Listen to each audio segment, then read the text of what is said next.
안녕하세요. 어렸을 적에는 참 좋은 추억들도 많았고 동네를 누비며 그 시절만의 정겨움을 온몸으로 느끼고 살아갔던 나날도 있었습니다. 돌아보면 눈물이 나는 그때의 기억 속에는 일을 마치시고 고된 몸을 이끌고 귀가를 하시면서 손에는 항상 과자가 들린 봉다리를 흔들면서 콧노래를 부르셨던 아버지가 꼭 계셨죠. 아주 가끔은 그 손에 과자가 아니라 통닭이 들린 적도 있었고요. 그러면 난리가 나고 마는 것이었습니다. 우와, 통닭이다. 요 녀석들아, 하늘 같은 아버지는 안 보이고 너희들 눈에는 통닭만 보이냐? 에라이 불효자식들. 그래, 통닭이나 얼른 먹으라. 아주 뜨끈뜨끈하다. 통닭이 담긴 봉투만 바라보면 군침이 돌곤 했었죠. 아버지는 장난스레 타박을 하시면서도 통닭 앞에서 즐거워하는 자식들을 흐뭇하게 바라보셨습니다. 그러면 엄마는 어느새 아버지를 위해 얼른 찌개를 데우시고 계셨고요. 가서 발이나 씻지 뭐하고 있어요. 발 씻고 얼른 밥이나 잡숴요. 시간 늦었어. 아휴, 대체 지금 시간이 몇 시야? 내가 이 시간에도 밥이나 차리고 있네. 아이고, 내 팔자야. 거참 뭐 그렇게 대단한 밥상을 준비해놨다고 그리 유세를 떠시나? 얼마나 맛이 좋은지 내가 한 숟갈 떠보면 금세 반병이 나지. 아휴, 시끄러워요. 빨리 발이나 씻으러 가셔. 얼른. 아버지를 향해 눈을 흘기시다가 기어이 그 등짝으로 손바닥을 철썩 내리치고는 하셨던 엄마. 그런 두 분을 바라보며 제가 통닭을 뜯던 그 늦어버린 저녁 시간의 소소한 행복이란 영원할 것만 같았습니다. 좁은 집에서도 아웅다웅하며 그렇게 소박하고 평범하게 살아가던 저희 네 식구의 일상이 뒤바뀐 건 언제부터였을까요? 곰곰이 생각을 해보면 그건 아마 아버지가 다치셨던 그때부터였던 듯 싶습니다. 원래 몸을 담고 계시던 직장이 망해서 문을 닫게 되었거든요. 예고장 따위 없었어요. 그냥 분위기만 며칠간 뒤숭숭하다가 문을 닫는 건 하루아침의 일이었습니다. 있는 놈들은 잃지 않으려고 각자 자기 몫이나 챙겨서 홀라당 야반도주를 해버리고 가뜩이나 없는 사람들만 지금 또 피해를 보고 막심한 손해만 안게 생겼구나. 통탄해 하시던 아버지는 그 울분을 고스란히 삼켜내신 채로 얼마 지나지 않아 현장 일을 전전하며 돈을 벌게 되셨었죠. 의리도 없이 그저 하루아침에 문을 닫아버렸던 전 직장으로부터 못 받은 임금이 그때 아마 3개월치가 넘었던 건가? 그랬었을 겁니다. 받아야 할 급여도 못 받으신 채로 일을 다니다가 실업자가 된 것만으로도 아버지 입장에서는 참담하였을 것인데 그 마지막 순간이 너무 좋지 못하였기 때문에 힘들어 하셨어요. 제발 받아야 할 임금의 한 푼이라도 달라고 아버지가 읍소를 하시며 책임자들을 찾아다니셨었는데 그때 거의 인격 모독에 가까운 수준으로 모욕을 당하셨거든요. 그나마 야반도주를 하지 않았던 윗대가리라는 놈들은 전부 책임 없다는 식으로 나오며 뻔뻔하게 굴었습니다. 웬 이상하게 짝이 없는 법조항들을 들먹이기도 했고요. 당한 놈이 바보 천치라는 소리를 내뱉는 건 예사였습니다. 아버지를 비롯하여 한순간에 실업자가 된 사람들을 향해 그들은 한껏 조롱을 해댔던 거예요. 먹고 살아야 하니 그 아픈 심정을 안고서 아버지는 일을 새로 나가셨습니다. 현장 일이었죠. 그게 비정기적이라는 면에서 고용 불안정성도 있지만 일단은 일이 고되잖아요. 몸을 계속 써야 하고요. 그러니까 아버지는 여러모로 술을 이전보다 훨씬 더 찾게 되셨습니다. 상황, 환경, 그리고 술이라는 삼박자가 갖춰지면서 아버지는 변해갔죠. 아버지의 손에 달랑 들려서 집으로 오던 소박한 과자들, 가끔 맛볼 수 있던 행복한 통닭 봉투, 그런 것들을 점점 보기 힘들어지더니 종국에는 완전히 자체를 감춰버렸습니다.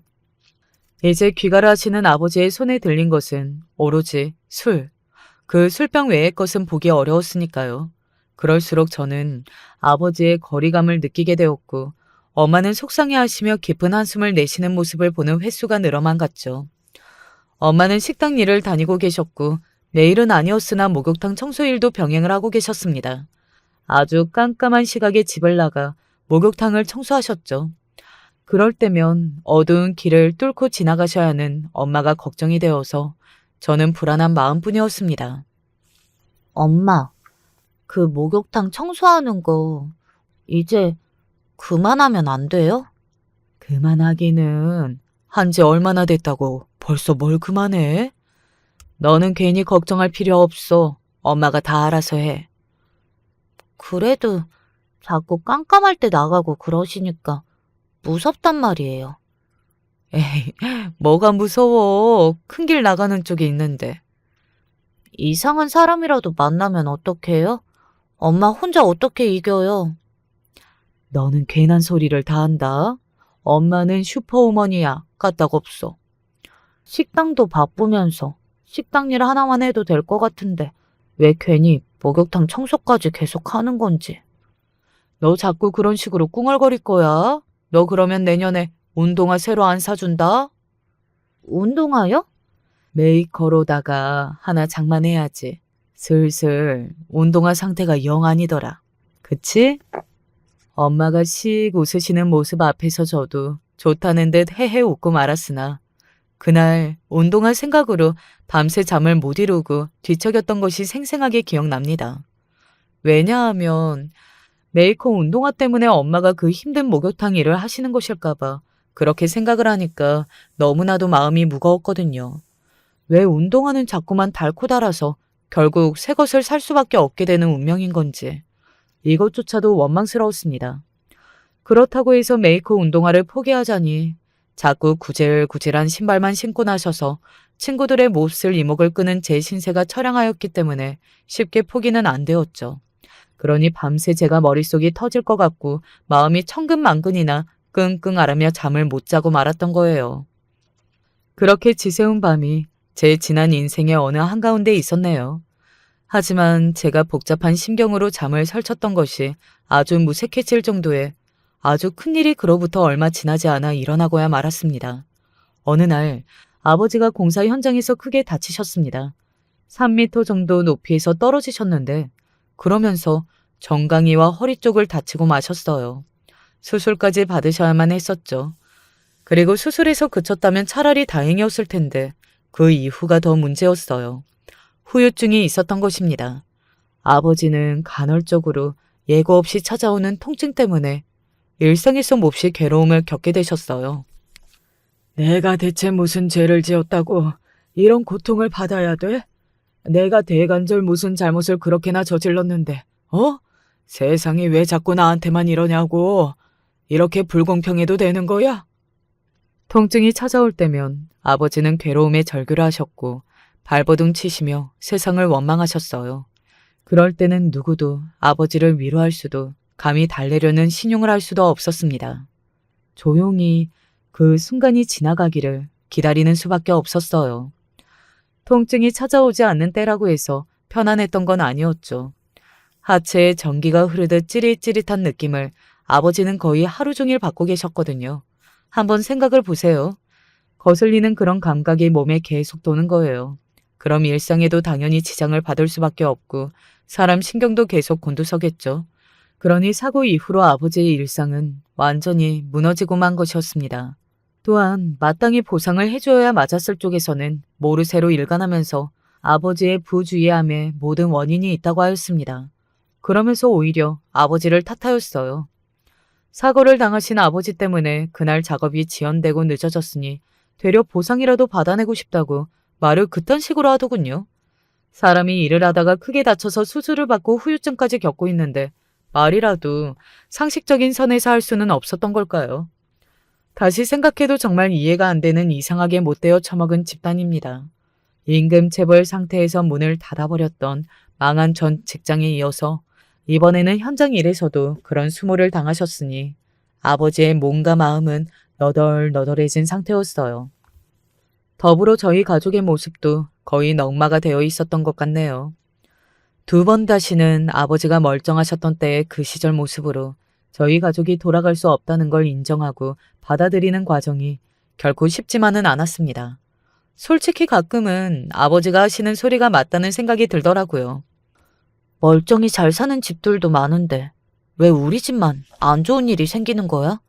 우리 집은 부자도 아니고 넉넉하게 살아본 적도 그동안 한 번도 없었고 그냥 소박하게 살던 가족일 뿐이었는데 그런 우리가 대체 뭘 그렇게 잘못했다고 자꾸 안 좋은 일만 당하는 걸까? 아버지 말씀이 맞아. 세상은 불공평해. 이따위 불공평하고 부조리한 세상, 억울한 일 투성인데 열심히 살아봤자 크게 될 수 있는 것도 아닌데 무슨 의미가 있을까 싶은 그런 모난 마음이 가득한 패배주의가 저를 휘감고 있었어요.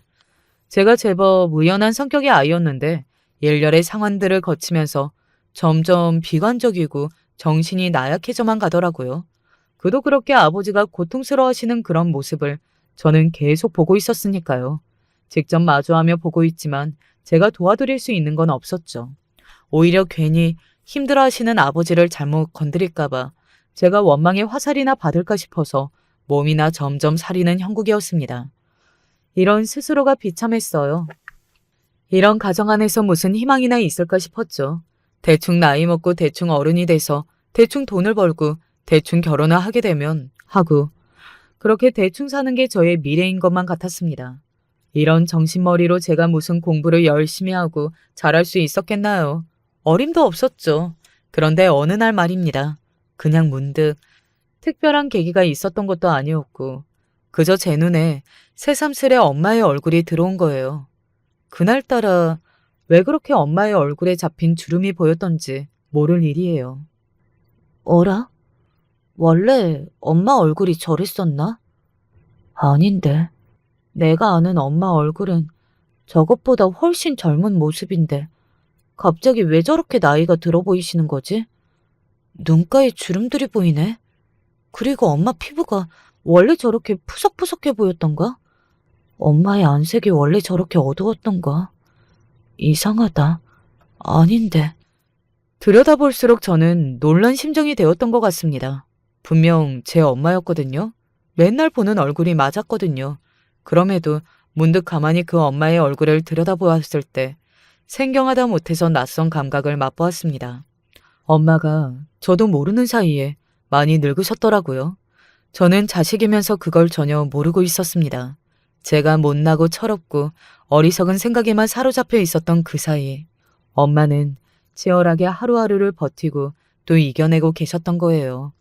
그게 얼마나 힘들고 고되고 그러면서도 외로웠을까요? 누구 하나 그런 엄마를 알아주지 않았으니까요. 세상에 알아줄 리 없는 고생이었고 그렇다면 가족만큼은 그걸 알아봐줬어야 했습니다. 그러나 우울에 빠진 집구석에서는 누구 하나 엄마의 고생을 알려고 하지도 않았고 각자가 가장 힘들고 지치다고 아우성이나 그동안 쳐오고 있었죠. 그러고 보니 엄마만 계속 돈을 벌고 계셨구나. 아버지가 그렇게 되신 이후로 엄마는 한 번도 쉬지 못하셨구나. 단 한 번도. 엄마가 온전히 쉬신 적이 있었던가? 나는 왜 엄마가 쉬시는 걸 본 적이 없는 것만 같지? 엄마가 쉬지 않으셨기 때문에 우울에 빠진 집구석이라고 할지라도 어떻게든 연명을 하면서 돌아가고 있었다는 걸 저는 그제야 깨달았습니다. 그러니 제가 이기적인 바보였죠. 변명할 여지 하나 없이 죄송하더라고요. 피곤에 찌든 엄마의 얼굴에 대고 100번, 1000번 사죄를 해도 모자랄 것만 같았습니다. 나이만 먹고 머리만 커진 고등학생이었던 저는 뭐 하나 제대로 하고 있는 게 없었어요. 공부를 하는 것도 아니고 그렇다고 자기 개발을 하고 있는 것도 아니었으며 아르바이트를 하며 생활비나 제 용돈을 벌고 있는 것도 아니었죠. 한마디로 저는 못난 자식 그 자체였습니다. 그걸 불현듯 알게 된 이후로 저는 너무 충격을 받았어요. 쓸데없이 냉소적으로 세상을 바라보며 일찍이 패배를 선언했던 것도 똥폼을 잡아왔던 것으로 느껴져서 스스로가 부끄러웠습니다. 그때부터 교무실을 기웃거리며 교사용 문제집이 버려지는 게 있으면 챙기기 시작했죠. 공부를 하기에는 늦었지만 그래도 어떤 신용 하나라도 해보고 싶어서요. 너 시간이 몇 시인데 이제 들어와. 여자애가 위험한 줄도 모르고. 독서실 들렀다 오느라 그랬어요. 뭐? 독서실? 웬 독서실이라니? 같은 반 친구가 기껏 끊어놓고서는 귀찮아서 가다 말다 하는 독서실이 있는데 오늘 안 간다고 하길래 제가 대신 독서실에 갔다 온 거예요. 아, 그랬어? 독서실에서 뭘 하다 오길래? 뭐기는요. 독서실에 가는데 공부를 해야죠. 친구 자리에서 문제집 좀 풀다가 왔어요. 참나, 네가 웬 공부라니? 이제 와서 뒤늦게 공부바람? 별일이 다 있네. 얼른 씻고 잠이나 자. 왜 괜히 안 하던 짓거리를 하고 있어? 엄마가 툴툴대시며 그렇게 말씀하셨지만 눈빛만은 저를 아주 의외라는 듯이 쳐다보셨다는 걸 저는 느낀 뒤였습니다. 그리고 며칠이 흘렀을 때 제가 느낀 게 맞았다는 걸 알 수 있었고요.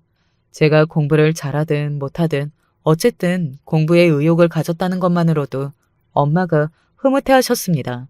아버지가 여느 때처럼 갑자기 확 짜증을 내며 세상 돌아가는 것에 대해 온갖 욕을 다 하셨는데 거기다 대고 엄마가 그래도 자식 새끼가 공부하는 걸 보면 사는 보람이 느껴진다면서 그런 말씀을 하셨거든요. 그러자 아버지가 황당하다는 듯이 헛기침을 하셨고요. 그 대화를 듣고서 저는 속에서 울컥 뜨거운 감정이 올라오는 걸 다스리느라 혼났습니다. 뒤늦게 부끄러운 깨달음이 와서 공부를 시작했던 저였으나 텔레비전에서 다뤄질 것 같은 그런 대단한 기적은 없었어요.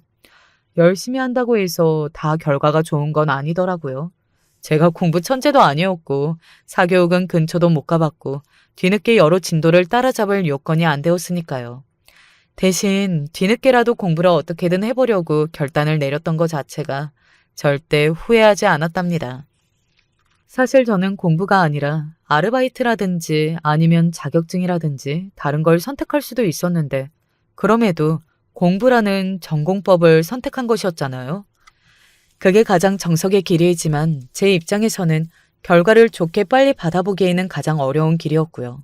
제가 받아든 결과지는 전문대 입학이었죠. 들어갈 성적이 충분했던 데다가 어려운 제 가정 환경상 장학금이 나왔습니다. 그래서 입학할 때 돈이 안 들었어요. 공부를 해보려고 결단을 내리지 않았다면 맞이하지 못했을 대학 입학식 날이었답니다. 공짜로 꽤 괜찮은 전문대에 들어가다니 그때 너무 행복했어요. 무엇보다 엄마가 너무 좋아하셨고요. 그 모습을 보니 보람찼죠. 게다가 제 동생이 저를 보면서 마음을 다잡았거든요. 제 밑으로 여동생이 한 명 있어요. 3살 터울이라서 중학교, 고등학교를 같이 다녀본 적이 없었습니다. 집안 분위기도 개판난 지 오래였었기에 사춘기를 지나던 저희 자매는 친근함 따위는 저버렸고 각자 알아서 학교 생활이나 하고 서로의 심기나 건드리지 말자며 그런 무언의 규칙을 정한 채로 지냈었어요. 근데 저에 비해서 여동생이 좀 소심합니다. 아주 어렸을 때는 왈가닥이 따로 없었는데 점점 더 말수가 적어지고 내성적으로 변하더니 그렇게 되더라고요. 그런 여동생이 얼마나 심란하게 학교 생활을 했겠어요. 미래 따위는 없다는 생각을 한 건 저와 비슷했고요. 어렸기 때문인지 저보다 더 자포자기를 한 듯 했습니다. 그런 제가 의욕적으로 독서실이니 자습이니 그런 얘기를 입에 달고 살면서 공부를 한다고 그러더니 어느새인가 엄마를 챙겨드리는 듯한 모습을 보이고 그렇게 되자 여동생도 뭔가 느끼는 바가 있었던 거예요. 자기도 사실은 속으로 언제나 잘해보고 싶은 마음이 있었는데 계기가 부족했던 것 뿐이었나 봐요. 시답잖게 친구들이랑 밖이나 쏘다니면서 할 일 없이 시간이나 죽이고 그러고 지냈던 생활을 조금씩 청산하더니 혼자서 아등바등 노력을 하며 공부를 하기 시작했습니다. 그런 여동생의 모습을 저는 알고 있었죠. 다 지켜보고 있었다가 대학을 입학하면서 여동생에게 말해주었어요. 네가 우리 가족 중에서 제일 어리니까 네가 희망이야. 알았어? 너 앞으로 공부 열심히 해라. 언니가 너 공부하는 거 밀어줄 테니까. 문제집, 학원? 아니면 과외? 필요한 거 있으면 말만 해. 언니가 너 공부하는데 필요한다는 거 있으면 앞으로 다 지원해줄게. 언니가 무슨 수로 나를 지원해줘? 나 이제 성인이야. 대학도 다니지만 일하면서 돈도 걱정 없이 벌 수 있는 나이야. 그러니까 너는 이 언니만 믿어라. 뭐래? 진짜 어이없어. 언니나 잘해. 여동생은 황당한 소리를 다 듣겠다면서 눈을 흘겼지만 저는 그런 반응을 귀여운 반항이라고 여겼네요. 그래서 열심히 돈을 벌었어요. 와, 대학 다니면서 아르바이트를 기본 2개씩 하다 보니까요. 너무 힘이 들고 정신이 없었는데 그러면서 엄마를 이해하겠더라고요. 남의 돈을 한 푼 버는 게 이렇게나 힘든 일이었습니다. 이런 힘든 과정을 엄마는 지난 나날 동안 쉬지 않고 계속 겪어오신 거였잖아요. 엄마의 고생, 고충 그런 것들을 이제서야 온전히 알 수 있게 되어서 마음이 아팠습니다. 그래서 힘이 들고 지칠 때마다 엄마를 생각하며 이를 악물었던 것 같아요. 또한 엄마를 이해할 수 있게 된 것은 아무리 힘이 들고 그래서 모든 걸 다 놓아버리는 채 영원히 쉬고만 싶어도 그럴 수 없는 게 일을 하고 돈을 버는 목적이 분명히 있었기 때문입니다. 제 생활비를 직접 벌고 여동생의 학업 비용을 지원해주고 약간의 저축도 필요했고 부모님께 용돈도 드리고 싶었죠. 이러한 목적이 있었기 때문에 저는 꼭 돈을 벌어야만 했어요. 그리고 엄마는 당신의 의사와는 상관없이 고통의 구렁텅이에 빠지고 마신 아버지를 위해서 자기 앞가림을 하고 살려면 한참 많이 남은 저와 여동생을 위해서 눈이 오나 비가 오나 몸이 쑤시든 열이 나든 일을 나가셔야만 했던 거예요. 그 헌신의 숭고함을 이제야 제가 직접 몸이 부서져라 움직이며 돈을 벌고 나니까 오롯이 알겠더라고요. 엄마의 얼굴에 폈던 고생의 꽃. 그것을 발견했던 이후로 깨달음이 찾아와 차츰 변해갔던 저의 정점은 대학을 졸업한 무렵이었다고 생각합니다. 저는 전문대라서 길지 않은 대학 생활이었지만 어쨌든 그 기간을 전부 제가 번 돈으로 보낸 바였고요. 졸업과 동시에 꽤 괜찮은 직장을 잡은 상태였죠. 그리고 여동생은 어느새 성적이 많이 올라와서 좋은 대학에 들어가는 걸 바라볼 수 있는 수준이었어요. 저는 첫 직장 생활을 하면서 받은 돈들을 차곡차곡 모으며 관리했고 정말 아껴 썼습니다. 아끼지 않았던 건 여동생이 공부하는데 어려움이 없도록 두둑하게 용돈을 줄 때뿐이었네요. 그리고 여동생은 이름 있는 4년제 대학에 입학을 해냈습니다. 합격 발표가 났던 날 저는 전화를 받고서 기쁨의 비명을 질렀었는데요. 엄마는 우셨다고 하더라고요. 그리고 아버지는 여동생이 출력해서 가져다 드린 대학 합격증 종이를 붙잡으신 채로 누우신 자리에서 한참이나 말없이 가만히 눈을 감고 계셨다고 합니다. 여러모로 저희 가족에게 있어서 감동적인 순간이었어요. 대학의 중요도가 낮아진 지금이라 할지라도 저희 집 같은 상황에서 이름 있는 4년제 대학에 들어가면 그날이 잔칫날이 될 텐데요. 하물며 대학의 중요도가 지금보다 높았던 당시였습니다. 그러니 기적 같은 감동의 파도가 밀려왔죠. 여동생을 믿고 그래서 아끼지 않고 지원해줬던 게 결국 엄청난 보답으로 돌아온 것 같아서 저는 행복했고요. 여동생은 자기가 가족들의 기대를 저버리지 않고 결국 해냈다는 것에 큰 안도감을 느끼면서 큰 산을 넘었으니 앞으로는 뭐든 다 도전하는 사람이 될 수 있을 것 같다는 소리를 했습니다. 당시에는 그걸 치기 어린 발언으로만 생각했었는데요. 괜한 게 아니었더라고요. 여동생은 대학을 졸업하자마자 들어간 직장에서 1년 동안 사회 경험을 쌓다가 아주 성공적인 이직을 해내서 모두를 깜짝 놀라게 만들었습니다. 무려 우리나라에서 내노라 하는 중견기업에 들어갔거든요. 정규직이었어요. 여동생이 중견기업으로 들어가서 첫 출근을 했던 날, 그날 저녁에 네 식구가 모였고 함께 밥을 먹었습니다. 그리고 그 자리에서 아버지가 얼마나 많이 우셨던지 모릅니다. 애비란 게 도움도 안 되고 너희들한테 맨날 배만 끼치고 없는 이만도 못한 존재라서 정말 미안하다. 내가 너희들한테 너무 미안해서 차마 할 말이 없다. 애비가 이 지경인데 어떻게 자식들이 이렇게 멀쩡하냐. 대견하다 정말로. 아버지가 흐느끼시는 모습을 보며 눈물을 참는 방법이란 없더라고요. 제가 웬만하면 눈물을 안 흘리려고 그렇게 맘먹고 사는 사람이었는데 그 순간만큼은 눈시울이 저절로 뜨거워졌습니다. 옆을 보니까 이미 여동생은 얼굴이 눈물 범벅이었어요. 그때 손으로 눈가를 훔치시던 엄마를 보며 아버지가 말씀하셨죠. 당신한테는 내가 죄인이야. 죽을 때까지 죄를 못 갚을 거야. 그러자 엄마가 세상에서 가장 서러운 모습으로 오열을 하셨습니다. 어느새 저희 네 식구 서로를 얼싸한 듯이 부둥켜 안고서 울고 있었네요. 너무 힘들고 답답한 시간들을 보내왔던지라 그 서름이 각자의 안에 쌓여 있었는데 그날 그 자리에서 많이 털어버렸던 것 같아요. 그러고 나서 좀 더 단단해진 마음가짐으로 내일을 바라보게 되었다는 것이 저희 가족에게 일어난 작지만 너무 소중한 변화였습니다. 저는 제자리에서 묵묵히 열심히 일을 다녔고요. 짧은 연애도 2번 정도 했습니다. 진지하게 정말로 사랑하는 연애를 아직 해보지 못했던 그런 어느 날에 직장 상사분이 지인을 통해서 저에게 남자를 소개시켜 주었어요. 상사분이 직접적으로 아는 남자도 아니고 지인을 통해서 소개를 시켜주는 상대였으니 그 노고에 죄송해서라도 제가 그 남자를 안 만나볼 수가 없었습니다. 내가 부탁을 드린 것도 아닌데 왜 굳이 나한테 남자를 소개시켜 주신 걸까? 평소에 나를 너무 좋게 봐주신 분이라서 이런 자리를 거절할 수도 없고. 아, 정말 난감하네. 한숨을 쉬며 소개팅 자리에 나갔던 저는 그날 남편을 만났답니다.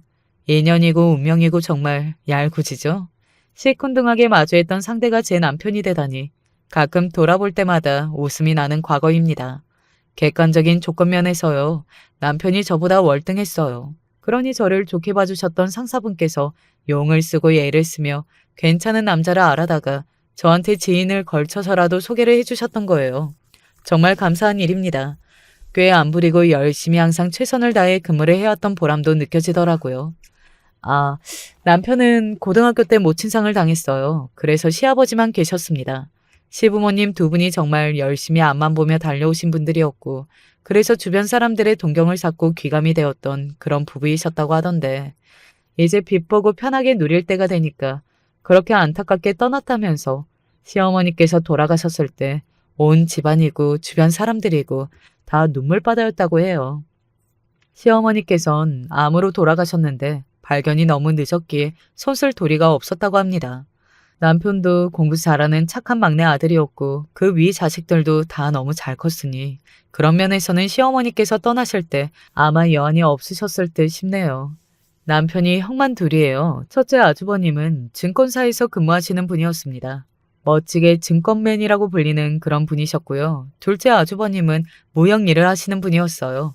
두 분끼리는 2살 차이밖에 안 나는데 남편만 혼자 나이 터울이 좀 있어서 어렸을 때 막둥이라고 귀여운 별명으로 집안에서 불렸다고 합니다. 그런 막내가 장성을 하여 결혼을 하였으니 당연히 그 형제들은 이미 가정을 이룬 뒤였겠죠. 네, 아주버님 두 분 다 이미 결혼을 하신 지 오래였는데요. 공통점이 있었습니다. 사회적으로 성공하고 꽤 잘 나가는 공통점을 지닌 아주버님들답게 두 분 다 집안이 꽤 유복한 형님들을 만나셨다는 점이에요. 형님들은 뚜렷한 직업들이 없었습니다. 두 분 다 자기 남편이 벌어오는 돈으로 살림하고 내조하고 그러고 사는 아내의 역할들을 하고 계셨죠. 그게 다 각자의 친정이 유복한 편이니 가능한 듯 싶었고요. 두 분 모두 강남에 살았어요.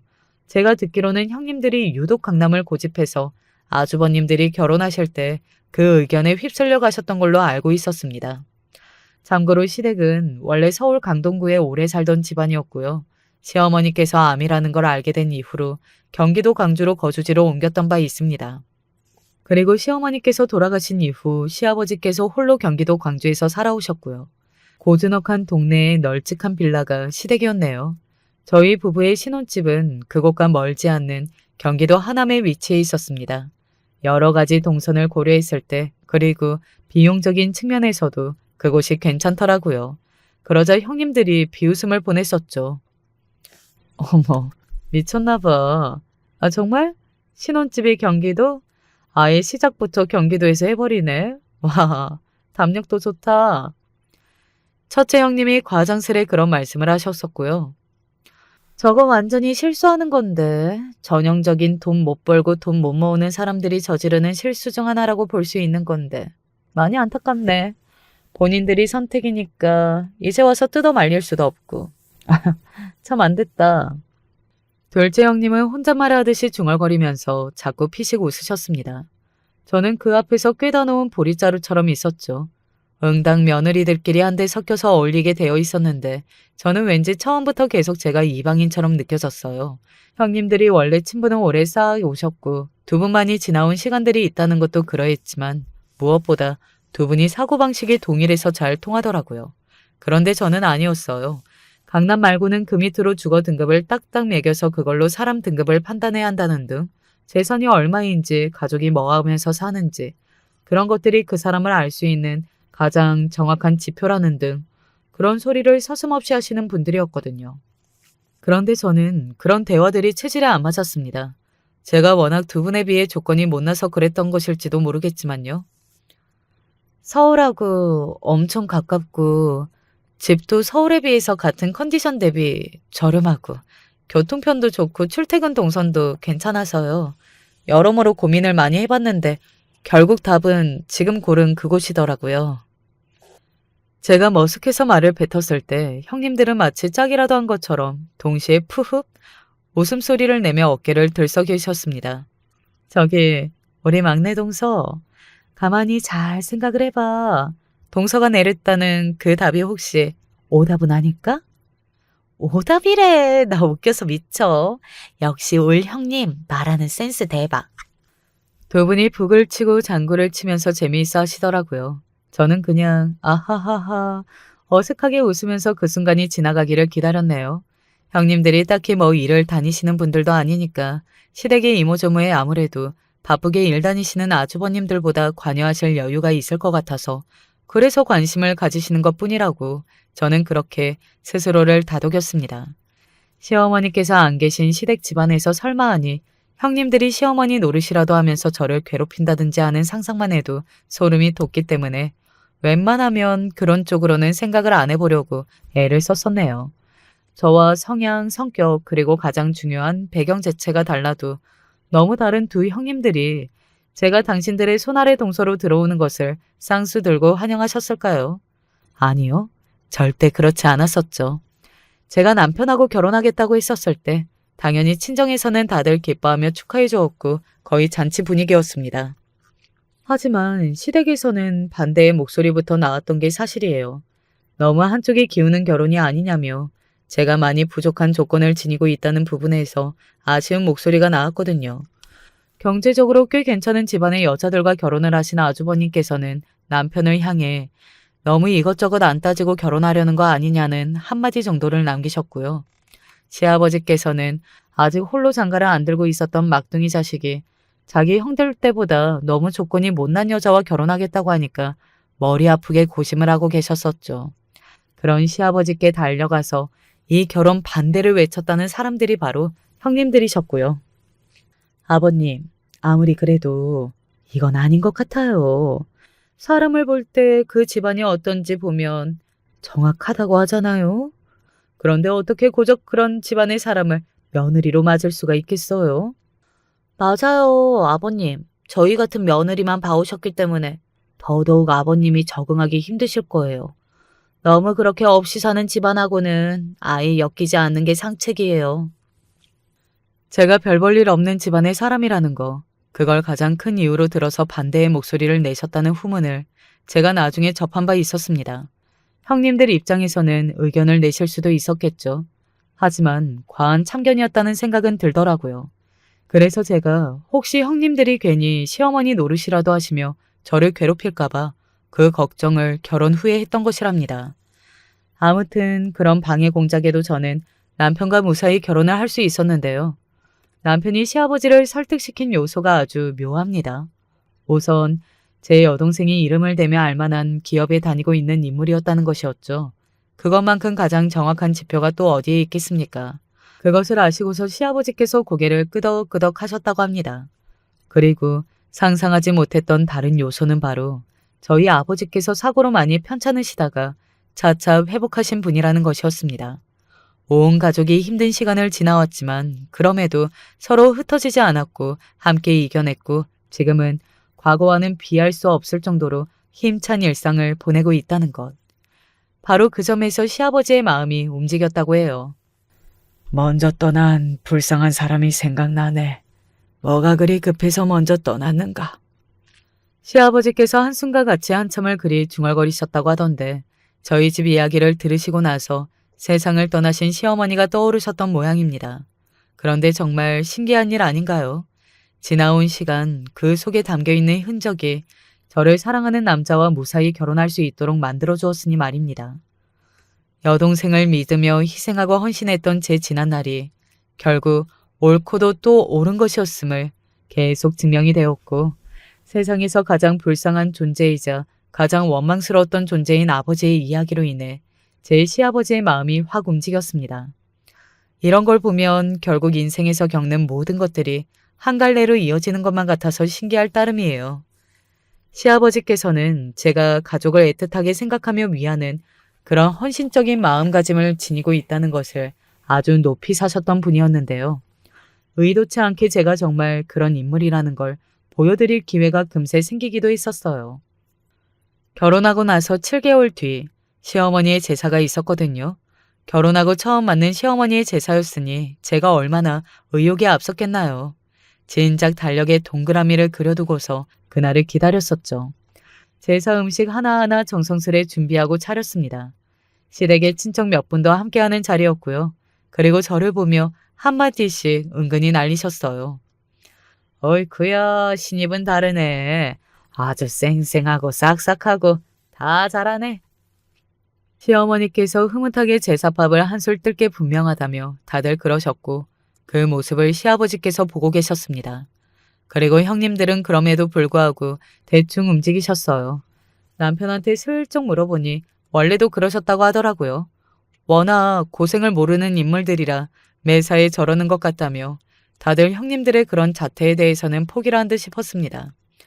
시아버지 또한 무뚝뚝하고 워낙 조용히 지내신 분이다 보니까 며느리들에게 간섭이나 잔소리를 안 하며 살아오신 모양이었고요.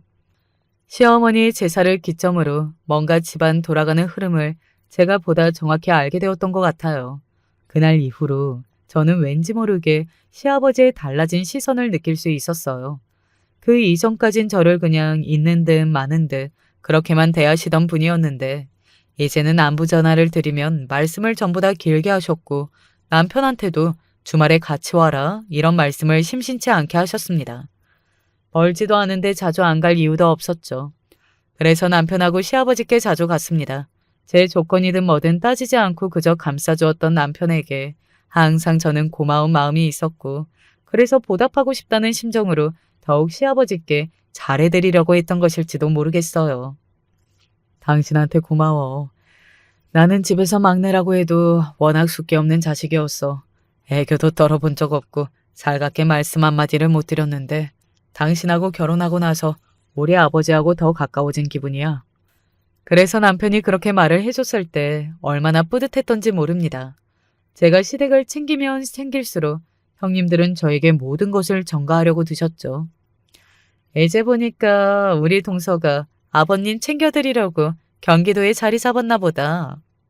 동서, 주말에 다 모여서 저녁 먹기로 한 거 말이야.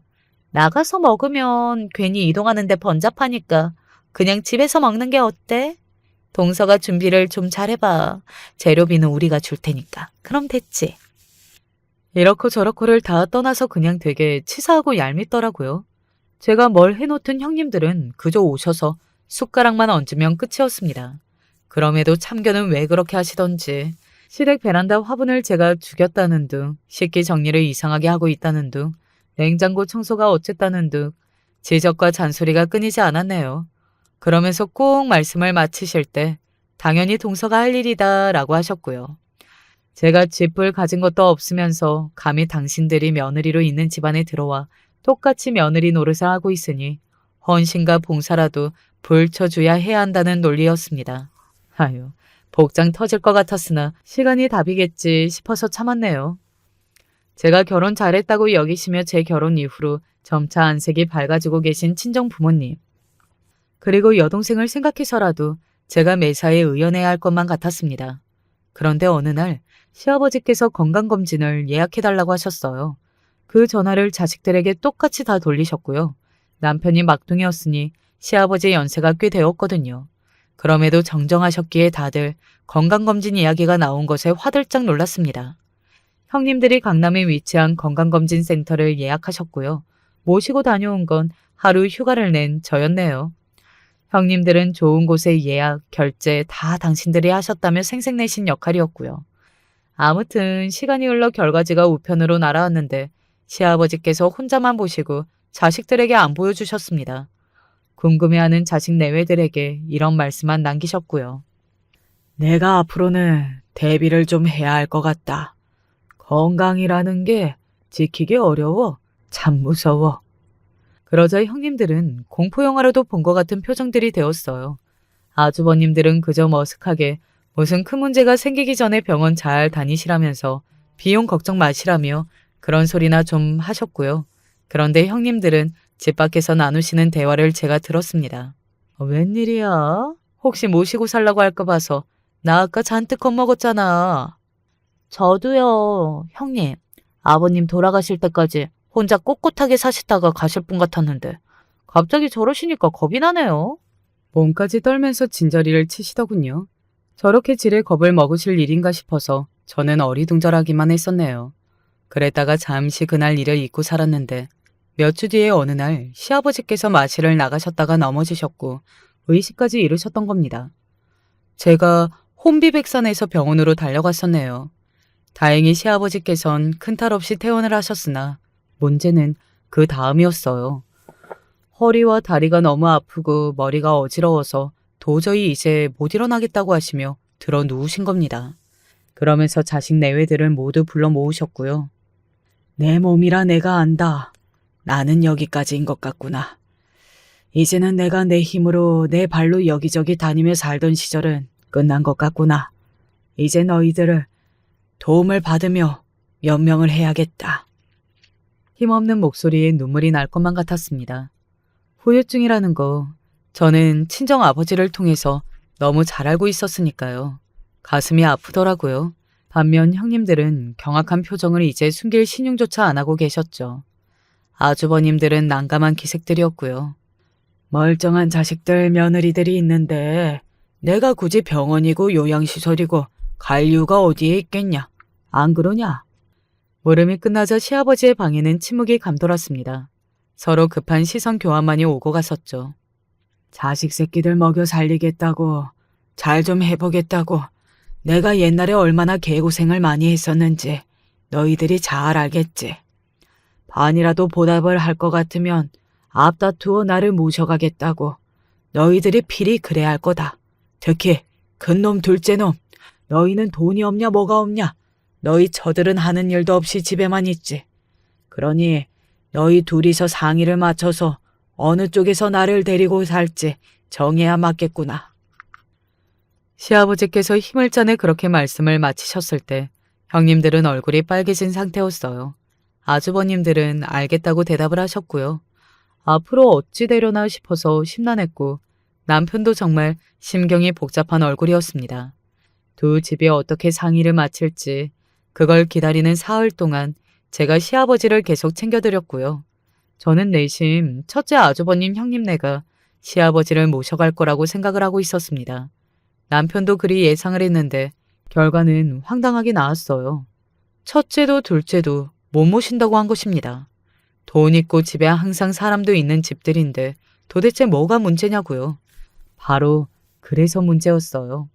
고고하신 강남 여자 형님들이 죽어도 시아버지를 못 모시겠다며 그럴 바엔 이혼하겠다고 나오셨던 겁니다. 게다가 형님들의 친정에서도 난리였다고 하네요. 거기 못 사는 막내 며느리한테 모시라고 하면 되지. 왜 귀한 우리 딸한테 그런 험한 일을 시키려고 해? 아주 웃기는 집구석이야. 그런 난리가 나자 아주버님들은 두 분 다 꼬리를 마셨던 겁니다. 생각을 해보니 막내가 모시는 그림이 딱 맞겠다고 하면서 그런 비겁한 말씀을 남기셨고요. 그런 결과에 남편은 충격을 받았고 저는 너무 화가 나서 그냥 제가 모시겠다는 말부터 입 밖으로 나갔습니다. 아버님, 앞으로 제가 잘 모실 테니까 너무 걱정 마세요. 일을 그만두는 한이 있더라도 제가 아버님 지내시는데 불편한 없도록 그렇게 해드릴게요. 그러자 시아버지께서 기운 없이 저를 쳐다보셨습니다. 남편은 저에게 미안하고 고맙다며 눈물을 참고 있었고요. 제 친정에서 혹시 이런 상황을 싫어하진 않을까? 시아버지께선 그런 걱정을 하시는 눈치였어요. 형님들의 경우가 그랬으니까요. 그래서 제가 딱 못 박았습니다. 저희 친정에서도 다 알고 계세요.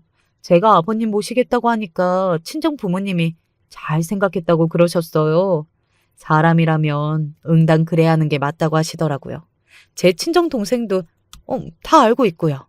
그러니까 아무 염려 마세요.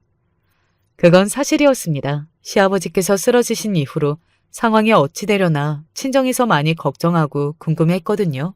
그런데 강남 여자 형님들이 난리를 치는 바람에 그쪽에선 절대 못 모신다고 했으면 제가 모셔야 할 판국이라고 하니까 친정 부모님이 그게 맞다고 단박에 말씀해 주셨어요.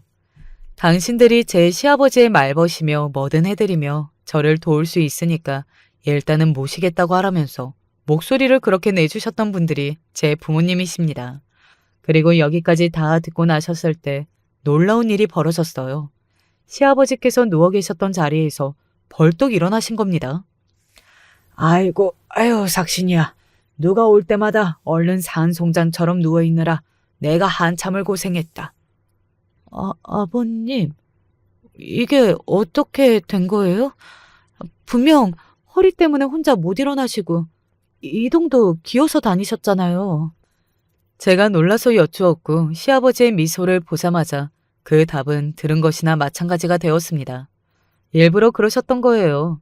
건강검진에서 별다른 이상은 없었지만 그때 시아버지께선 많은 생각을 하게 되셨고 당신이 언제 어느 때 갑자기 건강이 나빠져 세상을 뜰 수 있는 나이가 되었다는 걸 새삼 깨달으신 후 자식들과 며느리들의 진심을 보고 싶어 하셨던 것입니다. 저는 어안이 벙벙해서 계속 헛웃음을 지었고 남편은 천만다행이라며 눈가를 닦았습니다.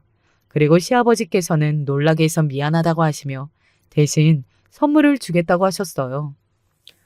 막둥아, 너 네 엄마가 죽기 전에 우리가 여기로 이사 왔던 거 그때 기억나냐? 네, 아버지가 집 사서 이사 왔었잖아요. 엄마 돌아가시기 전에 공기 좋고 풍경 좋은 집에서 사시는 그 꿈 하루라도 이뤄드리겠다고 아버지가 그러셨었죠. 내가 아무한테도 말을 안 했는데 그때 사실 집뿐만 아니라 땅도 샀었다.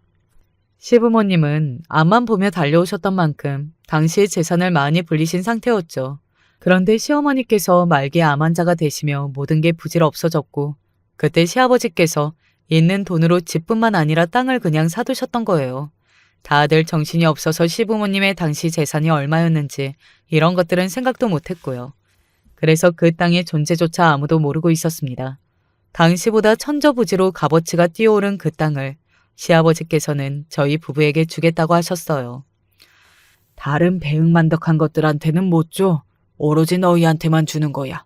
막둥아, 너 참 장가 잘 들었다. 네가 제일 낫다. 나중에 가타부타 말이 생기기 전에 저희 부부에게 미리 홀라당 줘버리겠다며 시아버지께서 선언하셨습니다. 그 땅의 위치와 가격을 확인한 제 눈이 튀어나올 뻔했죠. 게다가 시아버지께선 묵혀둔 통장에 있던 1억 8천가량 현금도 주셨는데요. 그건 딱 저에게 건네주셨습니다. 죽을 날이 가까운 내가 이거 더 가지고 있어봤자 뭘 하겠냐. 너 써라. 한사코 거절한다고 해서 거절할 수 있는 게 아니라는 걸 저는 알았네요. 그래서 받았어요. 어차피 제가 시아버지를 앞으로 계속 들여다보고 챙겨드릴 작정이었으니까요. 저와 결혼 잘해서 다 잘된 거라며 남편은 싱글벙글이었고 그 후로 저에게 더 잘하는 남자가 되었답니다. 수중에 생긴 돈으로 저는 일단 친정 부모님을 챙겨드리기도 했어요. 남편이 워낙 그걸 원해서요. 그리고 제가 정성으로 모셔서 시아버지께서 기적적으로 빠른 회복세를 보인 것으로 겉으로는 상황이 그렇게 보였기 때문에 아주버님들, 형님들 전부 몹시 난처해졌습니다. 시아버지께서는 그러나 이제 선을 딱 그으셨고요. 그 바람에 아주버님들은 괜히 못나게 형님들 탓으로 돌리셨죠. 형님들은 발끈해서 그 성질 드러내시며 맞서셨고요. 이제 와서 이혼도 못하고 두 집 다 그 이후로 냉전의 길을 걷게 되었다는 후문입니다. 반면 저는 남편하고 꾸린 가정도 제 친정도 점점 더 화목하고 웃을 일만 생겨서 행복하네요. 안녕하세요. 어디에다가 하소연할 것도 없고 친구가 이곳을 알려줘서 어렵게 사연을 보내봅니다. 정말 남편 때문에 미치고 팔짝 뛸 노릇인데 제 이야기를 끝까지 들어주시고 많은 조언 부탁드립니다. 어렸을 적 어머니가 고생하던 것만 생각하면 지금 떠올려도 눈물이 날 정도입니다. 어머니는 요새 말로 효자 남편에게 잘못 걸린 케이스였습니다. 왜들 그렇게 남자들은 대리 효도를 좋아하는지. 제가 어렸을 적부터 아빠의 강건한 권유로 인해서 저희 집에는 언제나 친할머니와 함께 있었습니다. 물론 아빠 입장에서는 일찍이 남편을 잃은 친할머니가 안쓰러웠을 겁니다. 당연히 자식으로서 걱정도 됐겠죠. 하지만 그러면 당연히 자식인 스스로가 돌봐야 하는 거 아닙니까? 아무리 기억을 되짚어봐도 어렸을 적 친할머니를 돌보는 것은 오로지 저희 어머니 몫이었어요. 엄마는 왜 맨날 할머니 옆에만 있어? 아무것도 모르는 어릴 때의 제가 어머니한테 그렇게 물으면 어머니는 늘 할머니는 몸도 마음도 외로운 분이야. 그러니까 엄마가 돌봐드리는 거고. 라고 이야기했습니다. 그렇게 어머니가 할머니를 돌보느라 힘들 때 아빠는 맨날 일이 바쁘니 뭐니 핑계를 대면서 집에 오면 할머니에게 오늘 잘 계셨냐는 말만 몇 마디 던지고는 바로 골아떨어지거나 아니면 본인이 좋아하는 축구 경기를 보기 바빴습니다. 그게 문제가 된다는 것을 인지했던 건 제가 중학생이 되었을 때입니다. 친할머니는 아주 나쁘신 분은 아니었지만 그렇다고 해서 어머니에게 살가운 분도 아니었습니다. 예, 밥 안 되었니? 어서 밥 좀 차려라. 네, 어머님, 잠시만요. 얼른 가져오래도. 넌 왜 이리 둔한 거냐? 시애미가 이때쯤이면 밥 먹는다는 거 몰라? 미리미리 준비를 해놨어야지. 시애미 모시는 게 어찌 예전 같지가 않구나. 젊을 적부터 몸이 약했다던 할머니는 나이가 들고서는 움직이는 게 불편할 정도로 힘든 상황이었고 그러다 보니까 자연스럽게 어머니를 여기저기 부려먹고는 했습니다. 하지만 문제는 주말에 어머니와 아빠가 함께 있을 때도 언제나 아들인 아빠한테는 아무 말도 안 하면서 어머니만을 불렀다는 겁니다.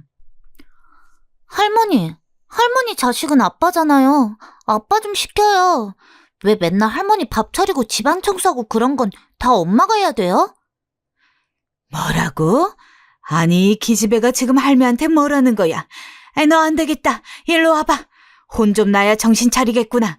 어디 계집애가 할 말 못할 말도 못 가리고.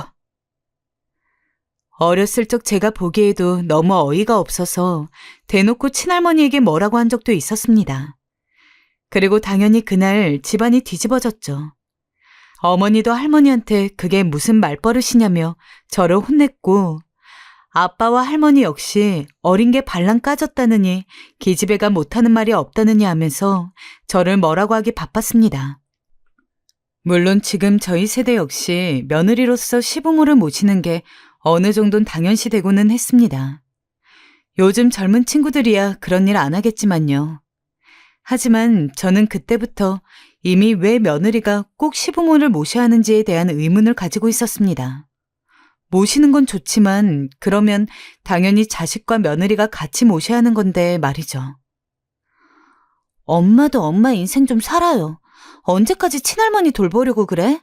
솔직히 친할머니가 그렇게 아프신데 아빠가 손 놓고 있다는 것도 난 이해가 안 되고. 그런 말 하지 마라. 너희 아빠가 바쁘고 힘드니까 그렇지. 엄마는 괜찮아. 난 엄마도 미련하고 할머니도 싫고 아무튼 다 믿고 싫어. 시간이 갈수록 할머니 몸은 더 약해져 갔습니다. 그럴수록 어머니 역시 더욱 힘들어져 갔죠. 매일매일 안색이 파리해지는 어머니가 걱정이 되어서 제가 일부러 쓴소리한 적도 있었습니다. 하지만 아무리 이야기를 해도 어머니는 그저 괜찮다며 자기가 할 수 있다며 그런 저를 말렸죠. 아무리 엄마가 괜찮다고 하지만 저로서는 이해가 가지 않았습니다. 만약에 어머니가 할머니 돌보는데 시간을 뺏기지 않았다면 쉬는 것도 훨씬 많이 쉴 수 있었을 테고 조금 더 여유 있게 사는 게 가능했을 텐데 차라리 어머니가 집에서 집안일만 하는 전업주부고 돈을 아빠만 벌어오면 또 몰랐을 겁니다.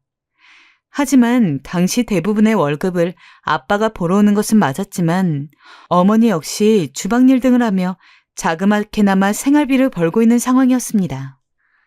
은미야, 여기 와서 엄마 어깨 좀 주물러 줄래? 아이고, 어깨가 왜 이리 쑤시지? 엄마, 많이 아파? 어머니는 시어머니 돌보랴, 일하느랴, 몸이 10개호도 모자랄 정도로 힘든 삶을 사셨고 그래서 어린 전 엄마가 아플 때마다 아픈 곳을 꾹꾹 주물러드리곤 했어요. 물론 조금 크고 나서부터는 제가 옆에서 어머니를 도와드리고는 했지만 여전히 왜 친할머니를 아빠가 돌보지 않는가에 대한 의문은 가시지 않았습니다. 중학교를 지나고 고등학교를 지나고 제가 대학교 2학년이 됐을 때 드디어 어머니의 고생은 막을 내립니다. 할머니가 돌아가셨기 때문이었습니다. 저한테는 나쁘지 않은 분이었기는 해도 워낙 어머니 고생시킨 걸 봐왔던지라 생각했던 것보다 많이 슬프진 않았습니다. 어머니 역시 슬퍼 보였지만 후련해 보이는 감이 더 컸습니다. 단언컨대 그럴만합니다. 할머니가 돌아가시기 전 약 2년 동안 어머니는 아마 그간 고생해온 것보다 훨씬 더 힘들었을 테니까요. 그때쯤 되니 할머니가 병이 생겨서 어머니는 할머니 똥오줌까지 다 받아줘야 했고 거의 무슨 전문 간병인이나 할 것 같은 병수발을 들어야 했습니다. 그런 과정을 보고 자라서인지 저는 아빠를 그리 좋아하지 않았습니다. 아무리 봐도 아빠가 옆에서 할머니 병수발을 도와줬다면 어머니가 훨씬 더 편한 마음으로 힘들지 않게 할머니를 도와드릴 수 있었을 것 같았거든요.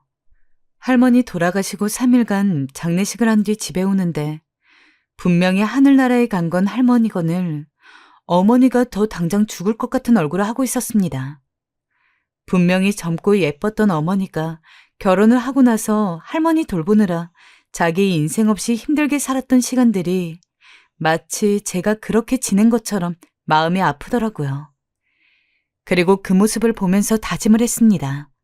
내가 나중에 결혼을 하면 절대 효자 남편을 안 만날 거라고. 혹시나 효자 남편을 만난다고 하더라도 내가 나서서 시부모 모시고 살지는 않을 거라고요. 사실 부모님 모습을 봐오다 보니까 결혼이란 것을 꼭 해야 한다고 생각하진 않았습니다.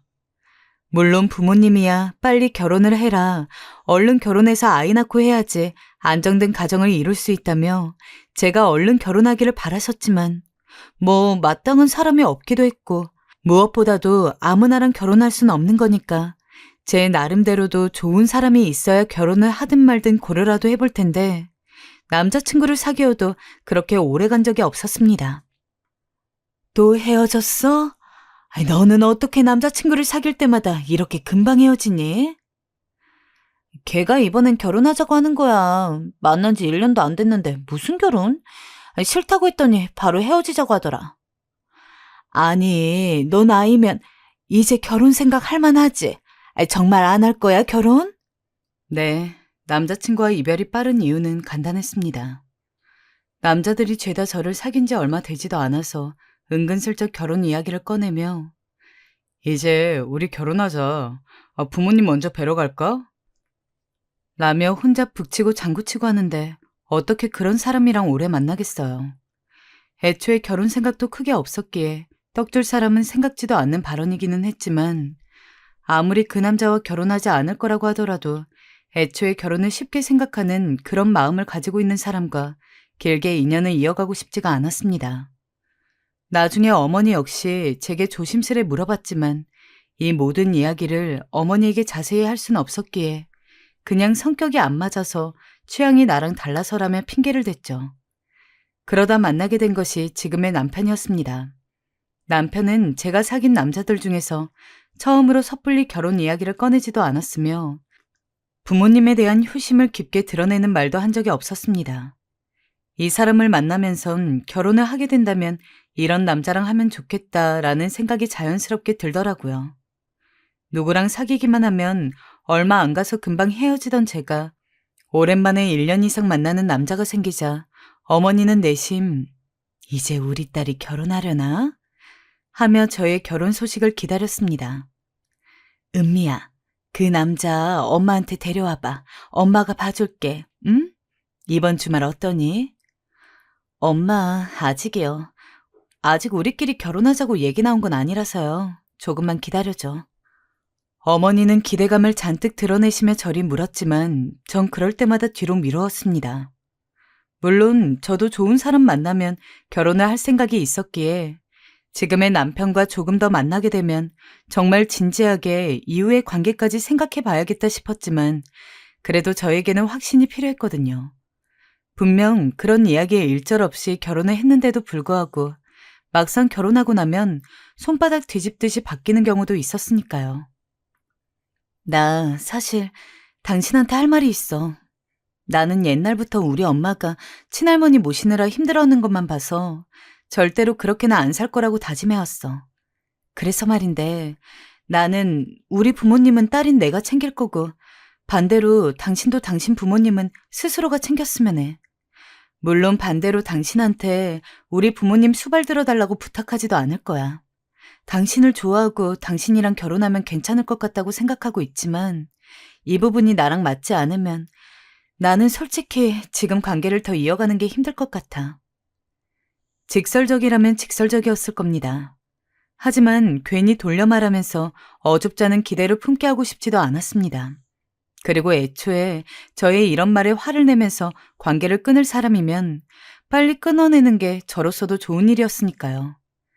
하지만 이런 제 말에도 남편은 화를 내지 않았습니다. 그래, 은미야. 네 생각이 그렇다면 그렇게 하자. 사실은 나도 그쪽이 더 좋다고 생각하고 있었어. 그러니 너무 염려하지 말고 나랑 결혼하는 거 생각해 줄래? 남편의 확답까지 듣고 나니까 결혼을 더 미루기가 힘들었습니다. 당시 남편은 35이었고 저는 32이었는데 조금 늦은 나이에 저희는 결혼을 하게 되었습니다. 제 결혼 소식을 저보다 더 좋아하는 것은 저의 어머니였습니다. 뭐라고? 우리 은미가 드디어 결혼을 하는구나. 아이고, 이렇게 좋은 일이 어딨니? 대견해라. 그래, 언제 데리고 올 거니? 식은 언제쯤이고? 엄마, 딸 결혼하는 게 그렇게 좋아? 그럼 이보다 좋은 일이 어딨어. 엄마가 얼마나 걱정이 많았는데 네가 하도 데리오도 원하는 남자는 안 만날 거다. 그럴 바에는 그냥 평생 혼자 살 거라고 입에 달고 다니니까 내심 네가 이러다가 진짜로 죽을 때까지 결혼 안 할까 봐 걱정하고 있었지. 그래도 좋은 사람 만나 결혼을 한다고 하니까 엄마는 마음이 많이 놓인다. 엄마는 정말로 저희의 결혼을 그 누구보다 축복해 주셨어요. 남편도 듬직해 보인다며 마음에 들어있고요. 결혼하고 나서는 그냥 여느 부부처럼 평범하게 지냈습니다. 저희끼리 신혼집을 따로 얻어서 살았고 명절과 생신 때마다 친정집에 그리고 시댁에 갔죠. 하지만 그렇다고 해서 시집살이가 없었냐면 그건 또 아닙니다. 따로 살기는 했지만 시어머니는 이것 좀 너무한 거 아닌가 싶을 정도로 저희 집에 오는 경우가 많았습니다. 어머니 오셨어요? 그래, 왜 표정이 그러니? 내가 또 와서 놀란 표정인데? 아니에요. 일단 들어오세요. 날씨가 밖에 어찌나 더운지 얼른 에어컨부터 켜봐라. 너 저번에 내가 말한 거 기억하지? 화장실 청소는 매일 해야 한다고. 오늘 했니? 또 시어머니는 약간의 결벽증이 있으셨는데 그걸 그대로 저희 집에도 적용하려 했죠. 그게 아주 큰 문제였습니다. 아이고, 이 창틀 먼지 좀 봐라. 애미야, 너네 이 먼지 다 마시고 살 거니? 이게 폐로 기관지로 들어가면 다 병이 되는 거야. 얼른 걸레 가져와 봐라. 네가 안 하니 나라도 해야지. 시어머니는 걸레를 들고 저희 집 이곳저곳을 쑤시고 다녔습니다. 정말 보기만 해도 스트레스였죠. 그리고 집에 오지 않을 때는 늘 전화를 해서는 우리 아들이 갈비찜 좋아하는 거 알지? 내일은 오랜만에 몸보신 좀 시켜라. 예전에 너 없을 때 집에 갔더니 냉장고가 아주 말이 아니던데 너 우리 아들 식사는 제대로 먹이고 있는 거니? 라며 정말 귀에 못이 박히도록 남편 챙기라는 이야기를 하시더군요. 남편한테 이야기를 해도 효과는 잠깐이었습니다. 좀 연락이 안 온다 싶어서 이제는 더 이상 안 그러시겠지 하고 있으면 또 한 달 정도 지나서 은근슬쩍 집에 오고 저에게 전화를 거는 일들이 다시 늘어났습니다.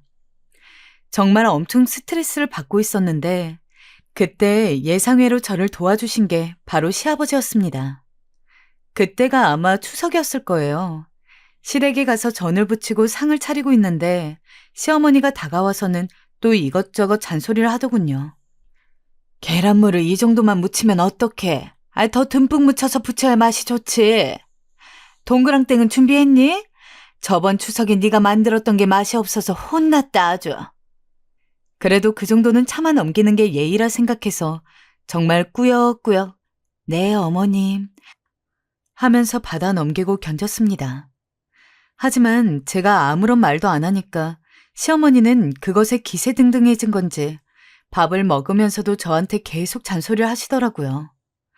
뭐, 제 요리 실력을 보면 우리 아들이 밥이나 잘 챙겨 먹는지 걱정이 된다느니, 이래서 반찬이며 뭐며 해가지고 가져가는 건데, 아주 한 번 들리면 시어머니를 잡아먹을 듯이 군다느니, 저도 성격이 없는 것도 아니고, 그런 식으로 부당하게 시어머니가 저한테 잔소리하고 뭐라고 하는 걸 더 이상 참아 넘길 수가 없었습니다.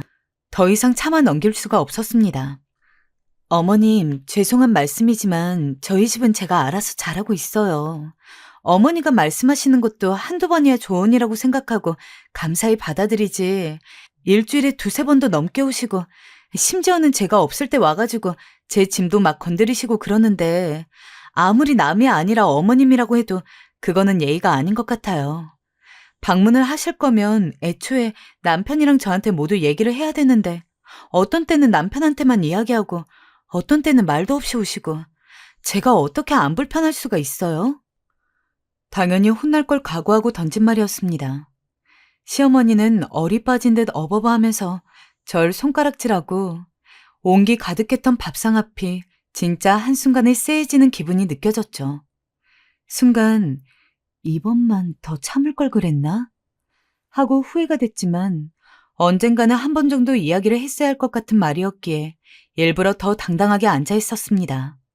그러던 중 잠깐의 정막을 끊고 시아버지가 말씀하셨죠.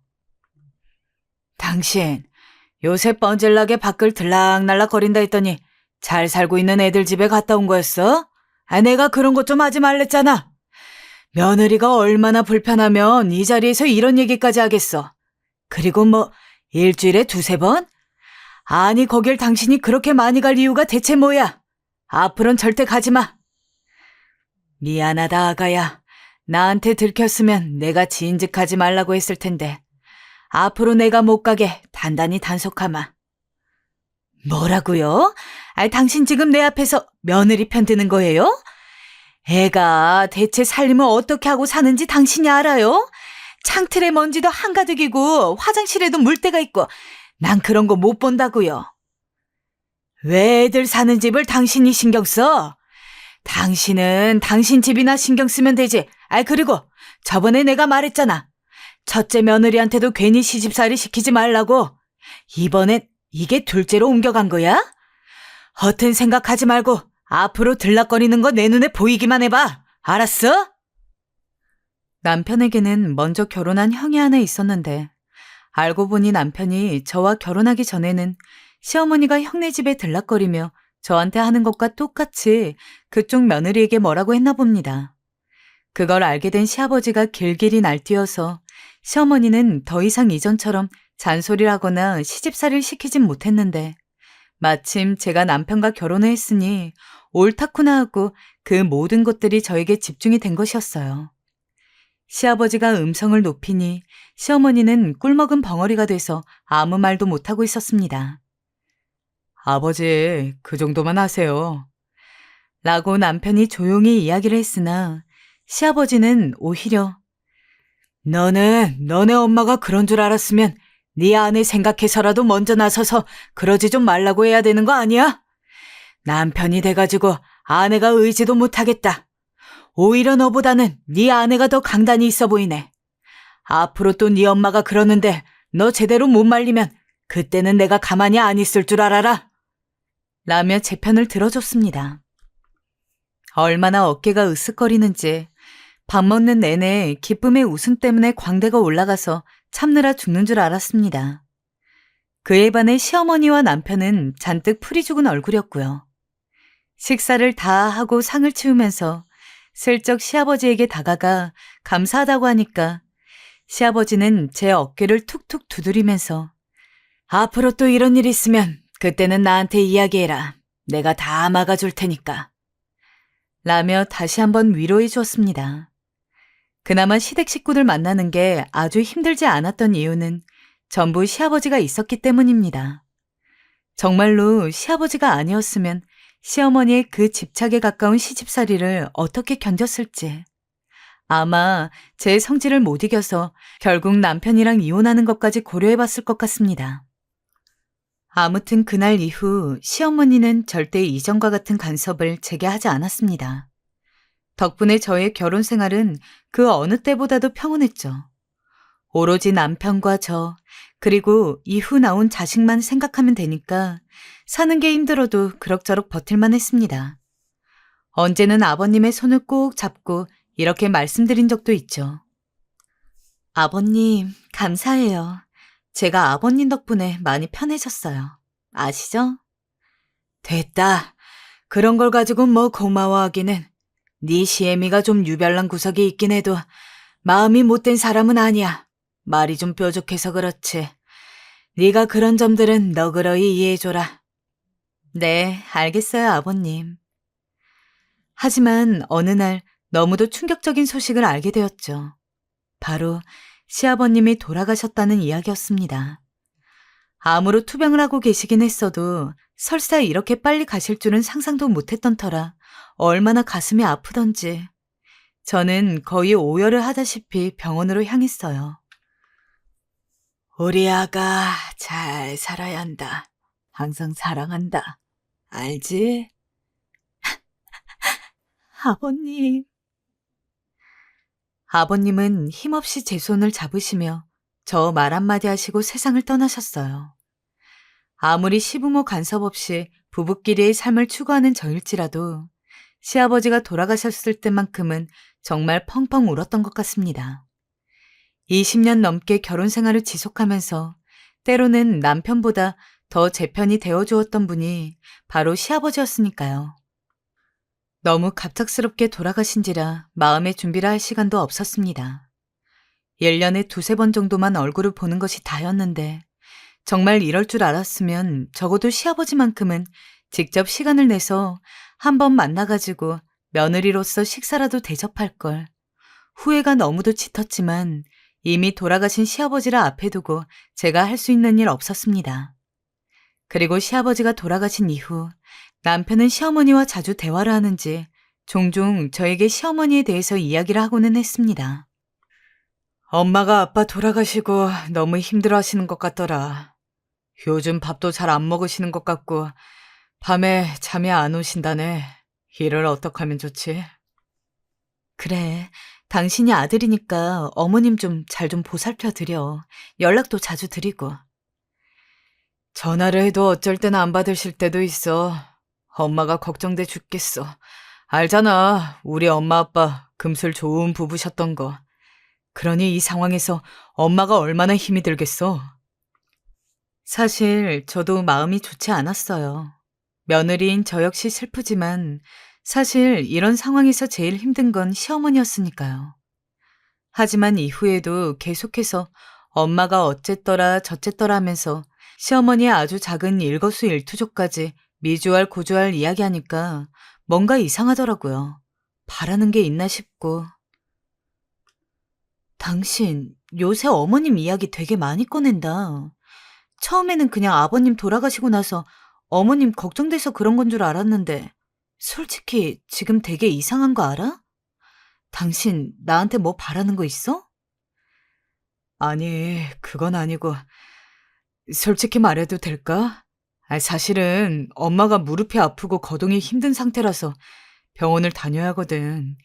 근데 엄마 혼자 그러는 건 너무 불편하잖아. 매번 택시도 잡으셔야 하고. 그래서 난 우리 집에서 모시면 어떨까 싶은데. 조금은 당황스럽기도 하고 화가 났습니다. 어머님의 아픈 것 때문이 아니라 제가 결과적으로 그 이야기를 먼저 꺼낼 때까지 아무 말도 못하면서 제 눈치만 보고 있던 남편의 행동이 문제였습니다. 결국 병원도 못 가실 상태이니 저희 집에 들어와 살면서 병원을 다녀야 한다는 이야기인데 뭐 한평생 돌봐야 하는 것도 아니고 병원 갈 때 정도야 잠시 머무는 거는 남편이 미리 제대로 저한테 이야기만 했으면 저도 충분히 납득을 할 수 있었을 겁니다. 당신 그러면 미리 말해주지 그랬어. 왜 그걸 지금에서야 얘기해? 알겠어. 그럼 병원 다니실 때는 오시라고 해. 대신 병원 다니고 나으시면 바로 댁으로 돌아가시는 게 조건이야. 그 조건 지켜줄 거지? 그렇게 할게. 그래도 시아버지가 한번 크게 이야기를 한 이후로 시어머니도 더 이상 저한테 불필요한 연락을 하지 않으셨고 저도 딱 명절이랑 생신 때만 얼굴을 보니까 예전만큼 시어머니가 밉거나 그렇게 힘들지도 않았습니다. 그리고 어차피 병원 갈 때만 잠시 있는 거니 그렇게 오래 계시지도 않을 거라는 생각에 남편한테 흔쾌히 시어머니 모시고 오라고 했습니다. 약 반년 정도 못 본 건데 그 사이에 시어머니는 확실히 많이 아파 보이셨습니다. 걷는 것도 절뚝거려서 저나 남편이 옆에서 부축을 하지 않으면 굉장히 불안했고 계단을 오르내리는 것도 하나 올라가는데 몇 분을 쉬시는지 애초에 몸이 안 좋으시다는 이야기를 전해 듣고서 오시라고 한 거지만 실제로 보니까 제 생각보다 훨씬 더 힘들어 보이셨습니다. 어머님, 오늘은 저랑 같이 병원 가요. 어머님, 이거 도가니국인데 무릎에 좋대요. 한 숟갈이라도 떠보세요. 제가 마사지 해드릴 테니 다리 한번 쫙 펴보시겠어요? 네, 그렇게요. 잠시만 이대로 있으세요. 몸도 아프신데 시아버지 돌아가신 것 때문에 많이 힘드실 것 같아서 그래도 이럴 때만큼은 며느리 노릇을 해야겠다 싶어서 제가 먼저 자진해서 어머니를 모시고 병원에 가기도 하고 그랬습니다. 관절염이 심해진 상황이라고 해서 무릎에 좋은 도가니국을 잔뜩 끓여서 드리기도 하고 마사지기며 뭐며 집안에 온통 시어머니에게 좋은 것들만 잔뜩 사두었습니다. 당연히 선의로 한 행동이었습니다. 하지만 몇 달 동안 병원을 다니면서 확실히 처음보다 나아진 시어머니는 그 이후로도 차일피일 온갖 이유를 대며 집에 가는 것을 미루더니 이제는 아예 눌러앉으시고 말았습니다. 병원도 안 가고 그냥 집에만 계시더라고요. 어머니한테 집에 와도 된다고 말씀을 드린 건 오래 있지 않을 거라고 생각했기 때문이었습니다. 근데 하는 행동을 보면 오래 있고 짧게 있고의 문제가 아니라 아예 평생 저희랑 이렇게 사실 것처럼 구는데 저는 죽어도 평생 모시고 살 자신 없었거든요. 심지어 시어머니 행동이 정말 가관이었습니다. 예, 너 잠깐 일로 와봐라. 아휴, 내가 안 하려 했는데 집고를 왜 아직도 이러고 하고 사는 거냐? 넌 몇십 년 집안일 했으면서 아직도 이게 안 되니? 내가 네 시아버지 있을 적엔 어쩔 수 없이 손을 안 댔는데 여기 며칠 있으면서 보니까 아주 집 상태가 아니 개판이다 개판. 이런 개판 5분 전 집구석에서 어찌 사는 게야? 응? 너 어디 할 말 있으면 좀 해봐라. 그리고 어제 보니까 우리 철용이한테 밥 안 차려주고 혼자 차려먹게 하던데 너 원래 나 없을 때도 그러고 살았니? 대체 왜 힘들게 일하고 온 애 밥을 안 차려주고 있는 거야? 어머님, 죄송하지만 저 그때 전화하던 중이었고요. 제가 미리 만들어 놓은 반찬과 국이 있으니까 이 사람이 그 정도는 떠먹고 스스로 차려 먹을 수 있다고 생각해요. 저희 그렇게 살아온 거 맞고요. 그리고 자꾸 개판개판 거리시는데 저 나름대로 매일 쓸고 닦고 하면서 집 정리해요. 그게 어머니 성에 안 차셔서 그런 말씀하시는 거겠지만 솔직히 조금 불편하네요. 불편? 이게 시애미한테 못하는 소리가 없네. 네 시아버지가 널 아주 오냐오냐 해주니까 그 뒤에 숨어서 파냈지? 근데 말이다, 나는 너 오냐오냐 해줄 생각 없다. 하나하나 붙어서 집안일 명령하고 지시하는 것도 모자라 막말을 퍼부어대는데 정말 사람을 미치게 할 노릇이더라고요. 전 당연히 남편한테 가서 이야기했습니다. 여보, 어머님이 돌아가실 생각 안 하는데 당신이 한번 이야기해봐. 난 더 이상 같이 못 살아. 엄마가 얼마나 외롭고 쓸쓸하면 그러겠어. 난 우리 엄마 마음 다 이해돼. 여기라도 있어야 사람 사는 온기 느껴지고 편안하니까 저러시는 거야. 솔직히 엄마가 여기 살아도 당신 크게 불편하게 하는 거 없으니까 그냥 있게 해주면 어때? 우리가 자식된 도리로서 아픈 엄마한테 먼저 가라고 하는 건 너무 매정하잖아. 집에서 시어머니 밥 차려주고 빨래하고 청소하는 거 하나도 안 도와준 양반이 아주 입이 트여 있다고 말은 잘하더군요. 어처구니가 없어서 콧방귀를 한번 뀌었습니다. 말 같지도 않은 소리 하지 마. 어머님 여기 오라고 했던 거 어머님이 병원만 한두 달 다니다가 다시 사시던 곳으로 돌아갈 거라고 생각했기 때문이야. 당신, 내가 처음에 결혼할 때 그랬지. 나는 절대 시부모님 못 모시고 산다고. 당신이 정 어머님이 걱정이 되고 같이 있고 싶으면 이 집 나가서 당신이 어머님이랑 둘이 살다가 원할 때 들어와. 그거는 내가 이해해 줄 수 있으니까. 아니면 요즘 요양은 잘 되어 있으니까 그쪽을 알아보던지. 막상 제가 그렇게 이야기하니까 말문이 탁 막히는지 우물쭈물하던 남편이 그게 말이 되는 소리냐며 항변했지만 저는 절대 안 된다고 딱 잘라 말했습니다. 남편이 아무리 애걸복걸해도 넘어가지 않았죠.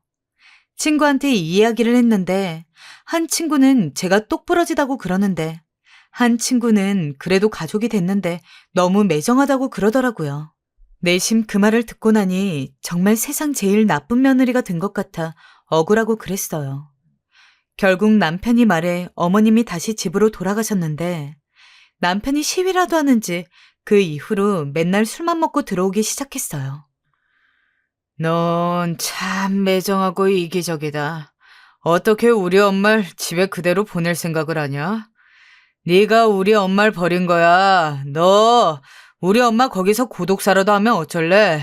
너가 책임질래? 당신 똑바로 이야기해.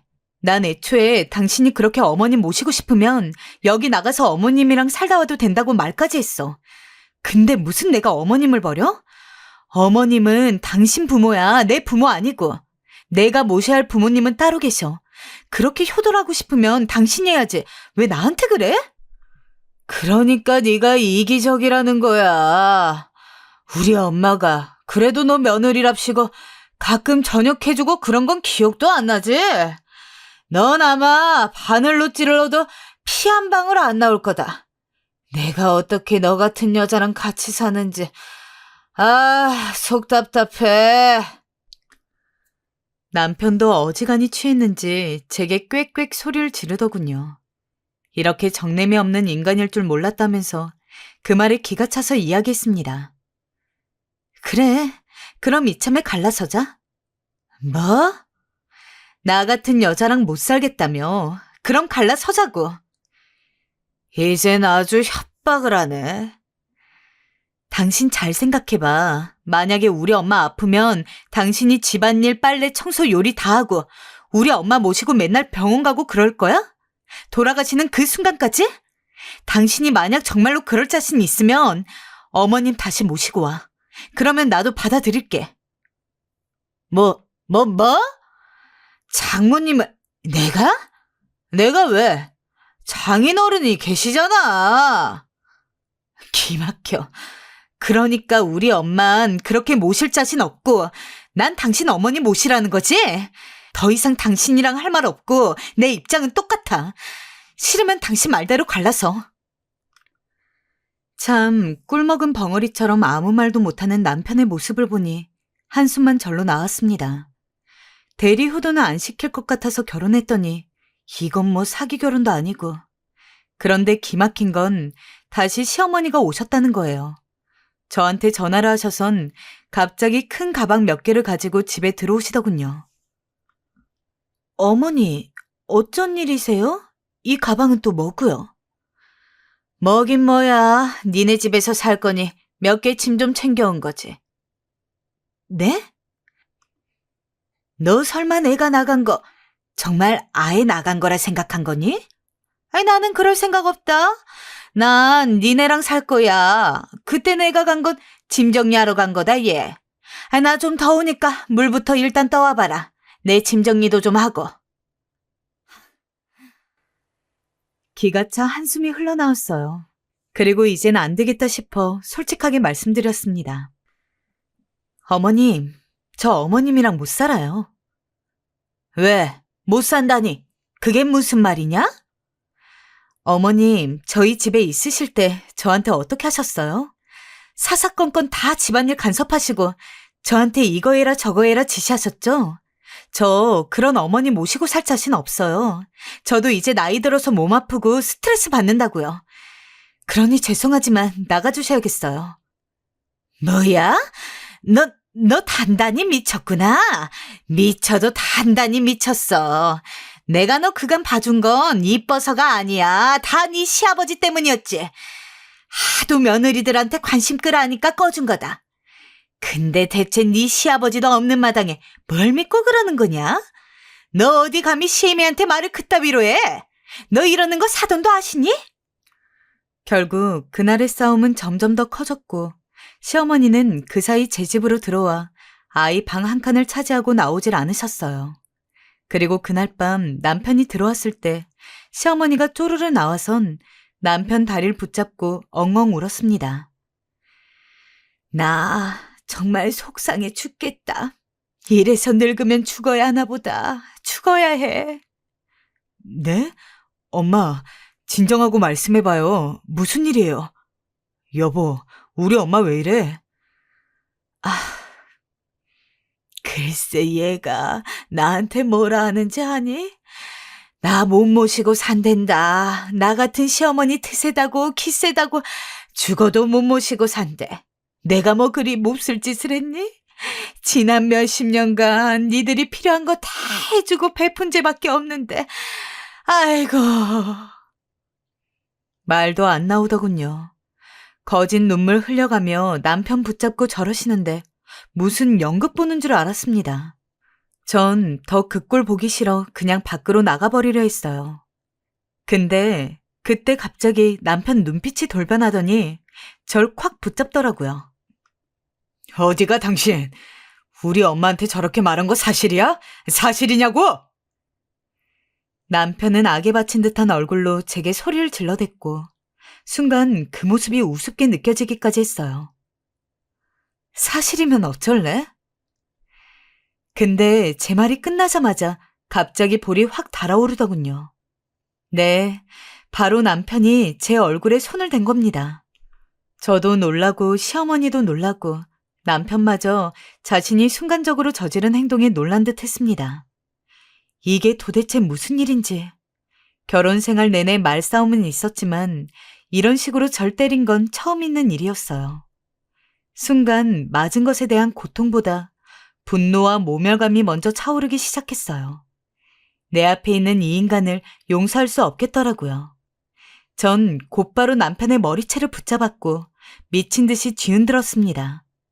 시어머니는 또 자기 자식 머리채 잡히는 게 싫었는지 제 손을 입으로 물고 손으로 때리고 난장판도 이런 난장판이 없었죠. 그날 이후 전 남편과 냉전을 겪었어요. 서로 필요한 이야기는 했지만 예전처럼 쉬는 날에 같이 붙어 앉아서 떠든다거나 그런 일은 한 번도 없었어요. 남편은 제게 용서를 빌었지만 전 넘어가지지 않더라고요. 시어머니로부터 시작된 갈등이긴 했지만 제 얼굴에 손댄 건 도저히 넘어갈 수가 없었어요. 다음에 이런 일이 또 없을 거란 보장도 없고요. 하지만 저 역시 막상 이혼을 하자니 마음이 캄캄한 건 어쩔 수 없더군요. 여보, 다시 생각해보자, 응? 나 이제부터 당신 얼굴에 손대고 그럴 일 없을 거야. 맹세해. 이런 남편의 말을 그대로 들어주고 싶기도 했고요. 그런데 여기서 결정적으로 시어머니가 등장하시더군요.